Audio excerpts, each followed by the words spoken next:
Добро утро, Разговорът, който започваме, е доста емоционален, така че предполагам, че ще продължи в този дух. Кити Папазов, Влади Въргала.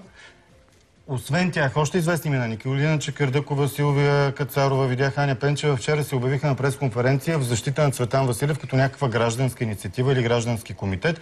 Веднага последваха коментари, че за 30 сребърника сте се продали, че за това, че е финансирал по един или друг начин или е подпомагал дейността на всеки един по-отделно.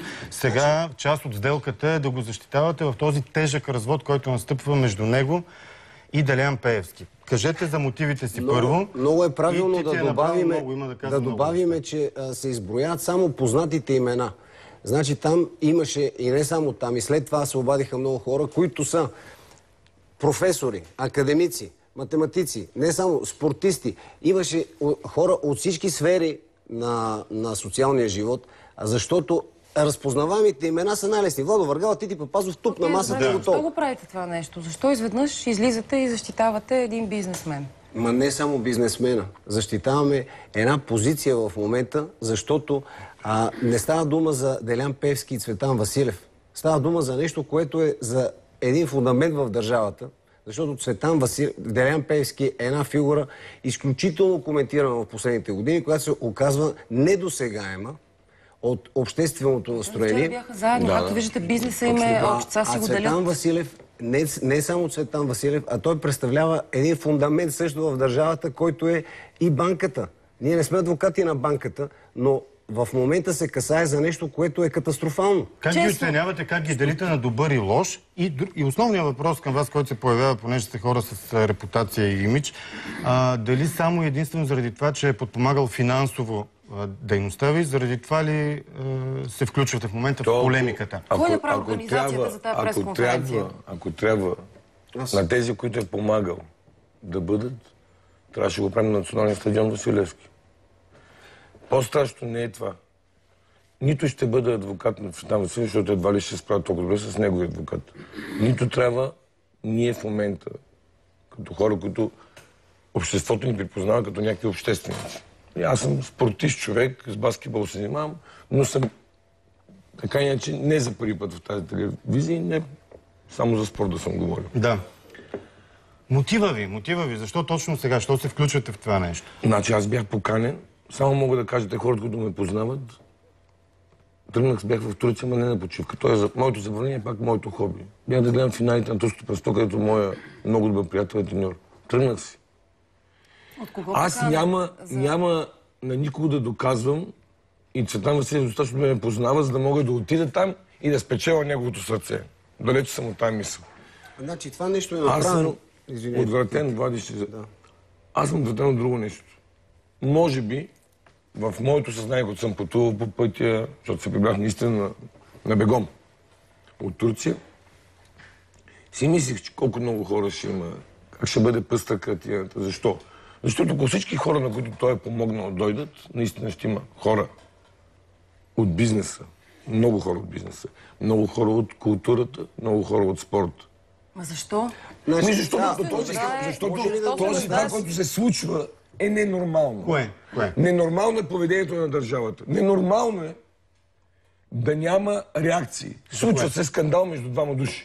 Али вероятно. Ние до този момент най-добре ще се реши проблема, ако утре тук гости са Делян Пеевски и Цецо Василев. Каним ги, ама. Примерно, ние идват. Окей, значи. Така. Там има между тях конфликт, безспорен. Ето аз се кълна тук и казвам две неща. За последен път съм се чувал с Цветан Василев на 5 юни. Тоест не съм се чувал. Бяхме заедно на концерта на БТР. Той каза ли ти, че има проблем с Делян Пеевски и че са в конфликт, който ще стане публичен и ще издригне? Значи, знам само едно, че това, което се случва между тях, за съжаление рефлектира в нашата държава. В живота в нашата държава. Защо? Защото те в годините, на базата на сериозни финансови възможности, които имат. Откъде? Знаеш откъде имат тези финансови възможности? Единият депутат по декларация в Сметната палата не притежава нищо. В един момент се оказва собственик на цялата държава и сега си делят... Аз не мога да кажа какво има Делян Пеевски. Мога да кажа, че на 21 декември имаше тържество в зал Универсиада и има възможност да говоря за всичките хора от банката. И? той прави на тези хора новогодишен, как се казва, тържество, коктейл. Сигнал П. И водиме разговор. Аз, естествено, всеки със своя проблем. Коментирам за баскетболни отбори и така нататък. Какво се случва, какво виждам. И аз го питам как беше година. Той каза ми, ти моите мачове са, аз съм бизнесмен, взимам нещо, което не функционира добре, дигам го на кръга и го продавам. Това е моят мач. Значи Цветан Василев в годините, който аз припознавам и виждаме, човек, който е бизнесмен и който много добре управлява с тази банка. Знаеш ли как си е спечелил парите? Знаеш ли как се оказа, че в неговата банка се съхранява голям част от финансовия ресурс в енергетиката, държавния финансов ресурс в енергетиката? За да бъда подготвен, ходих и на предишната пресконференция, която беше предишния ден. И направих паралел. За съжаление, тези хора и това момиче, което водеше пресконференцията, доказаха, че няма нищо манипулативно. Добре, не ги познавам нито Пеевски, нито Цветан Василев. Каква е разликата между тях? Значи, може ли да обясна защо съм тук, защо тръгна цялата инициатива? Защото държавата е абдикирала. Ето, дори по този казус в момента държавата не се произнася, тук се касае не само за Цветан Василев и за Пеевски. Майната им на Цветан Василев и на Пеевски. Колко вложители в момента седат пред банките и той има 2000 лева, друг има 2 милиона лева. Няма значение, те се треперят и така.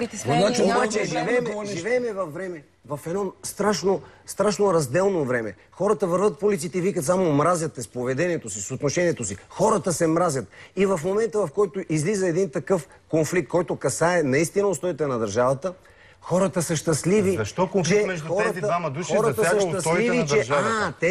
Защото българина не обича богати и успели човек. Цветан Василев е банкер. Откъде има пари банкер? Бога ми, има ли беден банкер? Каква е разликата между Пеевски и Василев? Според вас. Килограмите на първо място. Не питам за това. Не питам за това. Аз познавам Василев, не познавам Пеевски. Не искам да правя анализ на Пеевски. Пеевски анализа го прави обществото, оказва се, че няма никакво значение. Но кой е Цветан Василев и Пеевски, не знам, но излиза, че Пеевски, за който не се знае нищо конкретно, е много по-силен от един Цветан Василев, който се знаят. Те бяха заедно. Само заради това, че спонсорира различни дейности. Не, аз искам да ви кажа нещо честно. Да. Крайно време е такива като нас. Видяхме, че Николай Бареков реши да стана политик и стана политик. Как и защо той това да обяснява? Не съм далеч от мисълта, като лично ми казвам, че острите атаки на Николай Бареков към ДПС и към Бойко Борисов, може би се този удар към Цветан Василев. Колкото и да говори Николай Бареков, че не е Цветан Василев зад него, това не е истина. Кажи как е, че се обърквам сега. Смята се на много места, че се финансира от Цветан Василев. Да, смята се. Той трябва да дойде да каже. Той обаче не казва истината, това, което не е много хубаво за един политик. Ама той Цветан Василев не говори много. Да не кажа пич. Ами не говори, бе. Не говори. Защо? Ами той действа с действа да се говори, бе. Той бизнесмен не желая да се показва. В общи линии хората... Вие до днеска знаете ли, че той е човек, който 5 години, 66 месеца помага на баскетбол на Левски. Знали ли сте от това нещо? Често ми кажете. Аз не съм знаел. Само това ли е причината да реагират? Бият градите и се показват. Значи този човек, ако трябва да изгледат всички хора, които живеят добре, защото той е голям работодател, много голям работодател, ще стане много страшно. Мене ми интересува хора, които не живеят добре, заради това, което се е случило през годините. Не живеят добре заради Цецо Василев. Не говорили сте хора, които... Не, аз искам да питам държавата и нейното поведение в тези 72 часа. Под държавата. Първо прокуратурата. Прокуратурата разследва сигнал именно срещу Цветан Василев. Изглежда невероятно. Ние всички си представяме този богат човек, Цветан Василев, от луната, понеже има възможности. 1, 2, 3, 5, 100 и така да говорят за такива цифри. Примерно има 100 милиона. И може да отдели 99. Сега предполагам, че техниката е толкова напреднала, че от луната, пуф, голяма мащаба на човека го оцелва. Изведнъж се появяват трима души, които пишат за тях, нямат криминално минало. Нали? То е криминално проведение, то не е криминално проведение. Какво искаш да кажеш? Не искам да кажа, че това въобще не е смисъл на цялата история, според мене. Казвам, мое прочитане, не съм говорил с Цветан Василев от 5 юни. Доколкото знам, на 13 юни започват тези събития. Публично, иначе по-рано. Да. Окей, сигурно започва, това са техни лични работи. Той не е в моя личен живот, аз не съм в неговия личен живот. Само едно мога да кажа, че акцента не е в това, който се фърля на обществото, опит за убийство на един човек, който много се притеснява за своя живот. Пейзажа, да. Това е нещо, на което вече се надгражда. И манипулативните медии опитват максимално... Сега, кои манипулативни медии? Ами, само едно мога да ви кажа. Аз бях на пресконференцията, която беше на банката. Много съм огорчен, че на пресконференцията на банката имаше 25 журналисти, 10 камери и 10 фотографии. Аз съм ревнив. Както казвам, на много места по-голям над само Бойко Борисов. Знаеш кой нормалната журналистика в България или нямаш представа? Мисля, че нямаш представа. Нямаш представа, да. Добре, много сега, не да бъдеш толкова остър. Значи, нали знаете всичките, че се кланяте? От А до Я. Не, съжалявам. Съжалявам, не трябва да се обобщава. Кажи за медиите са катастрофални. Катастрофални са и това е огромен проблем. И струва ми се, че този тандем... Но когато политически партии стоят зад медии и обслужват определени интереси, ще бъде пагубно за държавата. Не се казва истината. Не се казва истината. Кажи ти каква е истината. Задавай един въпрос. Мен знаете, че не ме е покол никога. 2007 година, нали знаете как прещаха един, Бог да го прости, че не е между живите, да бъде преговори. Костов Александров. Отпратих го. Помните ли, бе, господа, тук в последно време, защо господин Бойко Методиев Борисов, който в момента е номер 1? Хората го обичат, показват резултатите. Правят, струват, имат бюджет, нямат бюджет, харчат пари. Той доказва на цяла България, че е номер 1. Хората го обичат. Той в този развод... Защо само е при вас? Защо президент е при Геворг Геворгян? Аджиба. Що не отиде при Ива Николова в TV7? Моля да ми отговорите. TV7 е собственост на Цветан Василев. Аз съм честен човек и отивам тук. Добре, ти чакай малко, за друго говорим.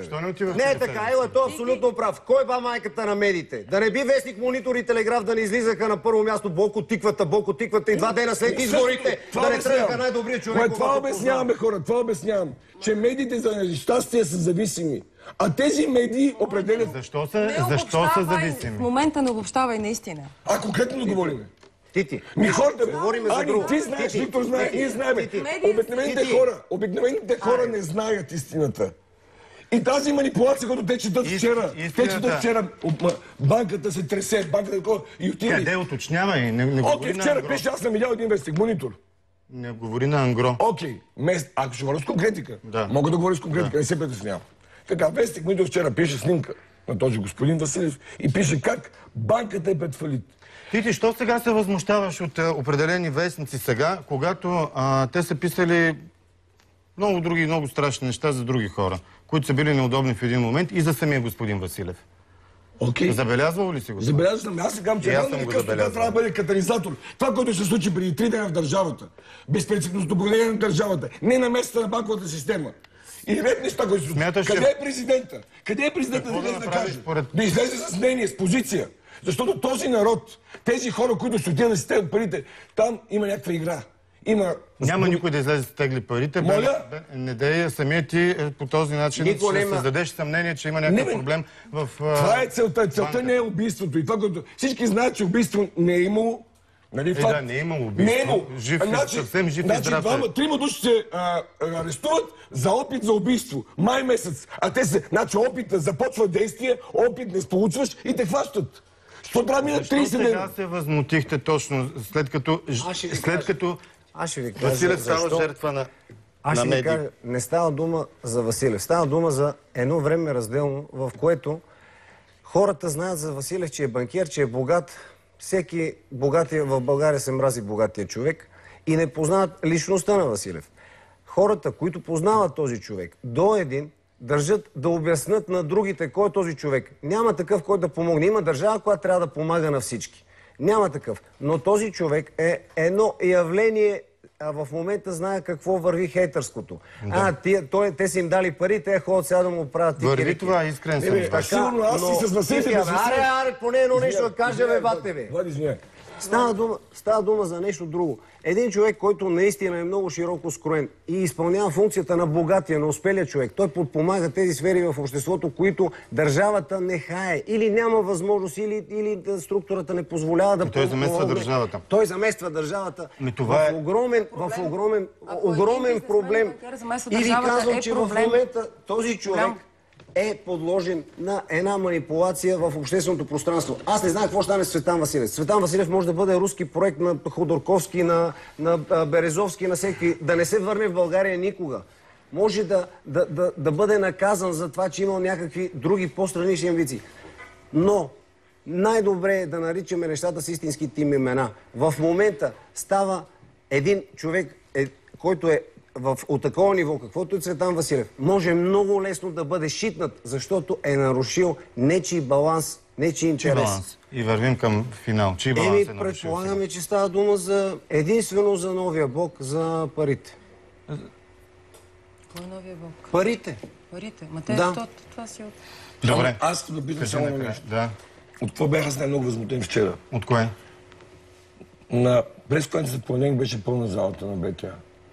Вчера защо имаше 4 медии? На КТБ пресконференцията, в която трябваше да се обяснява, те да се защитават евентуално. Защо вчера вашата медия не беше...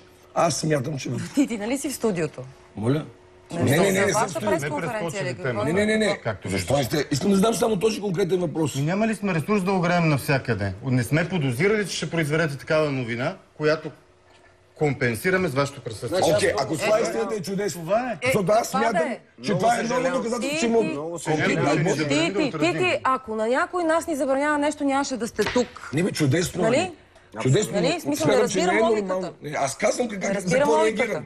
Значи, само ще ти кажа, Рейган говорил с Господ и казал: Господи, с всичко се справи, с рецесия, с дискриминация, с инфлация, с всичко се справи, безработица, само вика с журналистите не може да се справи. И Господ му казал: върви направо. Той излезе от Белия дом, върви направо и стига до езерото, върви направо и тръгва и ходи по водата отгоре. Охраната влиза, почва да плува, с една ръка държи оръжието, излиза от другата страна, прибира се от Белия дом, на другия ден във вестниците такива заглавия: президентът Рейган не може да плува. Ето чудесно.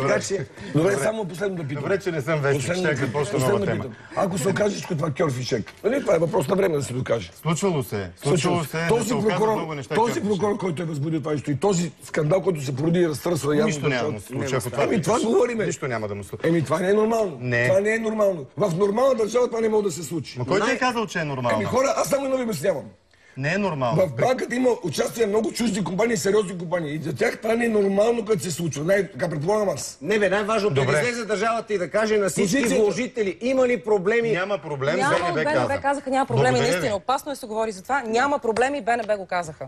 Да вярваме на БНБ. Благодарим ви. Тити Папазов, Влади Въргала, емоционален. Трябва ли всичките банкери да се обединят днеска?